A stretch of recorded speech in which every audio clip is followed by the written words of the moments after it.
Jepang yang hidup cuma buat satu hal, yaitu kesempurnaan. Dia nggak pengen kekuasaan, nggak pengen harta, nggak pengen jadi raja. Dia cuma pengen punya teknik pedang yang sempurna, sehalus angin dan secepat bayangan.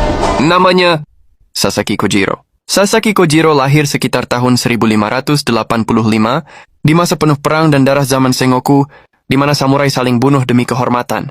Tapi sejak muda, Kojiro nggak tertarik pada politik atau perang besar. Yang dia cari cuma bentuk ideal dari pertarungan. Dia berlatih di bawah banyak guru, tapi cepat meninggalkan mereka semua.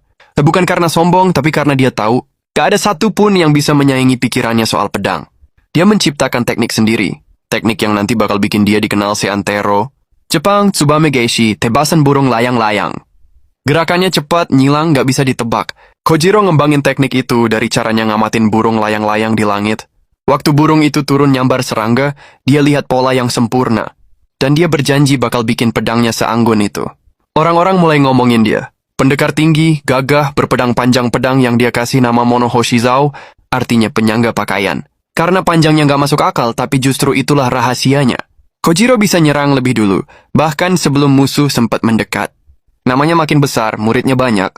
Dan semua mulai manggil dia Ganryu atau naga dari batu. Dia udah mencapai puncak. Tapi di dunia samurai, kalau lu di atas, pasti ada yang pengen nguji lu.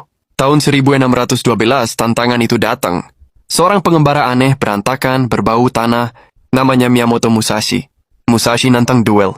Bukan buat kehormatan, bukan buat uang, tapi buat ngebuktiin siapa pendekar sejati. Pertarungan disepakati di Pulau Ganryu. Kojiro datang lebih dulu, pakai kimono terbaik, rambut diikat rapi, pedangnya siap. Dia berdiri menatap laut. Musashi nggak kelihatan. Sampai akhirnya, dari kejauhan perahu kecil muncul. Musashi datang telat. Nak naik perahu dengan santai, rambut acak-acakan, dan pedang kayu. Dia bikin senjatanya sendiri dari dayung kapal. Kojiro marah. Buat dia, itu penghinaan. Tapi waktu duel dimulai, Musashi nggak banyak bicara. Cuma satu ayunan cepat, dan burung layang-layang itu jatuh dari langit. Sasaki Kojiro kalah. Legenda anggun yang hidup buat kesempurnaan tumbang di tangan. Pendekar yang hidup buat kebebasan. Tapi buat banyak orang, kisah itu bukan sekadar kekalahan. Kojiro bukan kalah karena lemah. Dia kalah karena dia percaya pada keindahan yang mutlak. Sementara Musashi, dia hidup di dunia yang gak ada yang mutlak, cuman adaptasi dan waktu. Setelah pertarungan itu, nama Sasaki Kojiro gak pernah mati.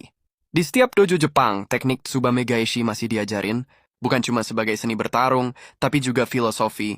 Tentang gimana hidup dengan anggun, bahkan ketika dunia gak adil. Sasaki Kojiro. Pendekar yang kalah tapi nggak pernah hancur.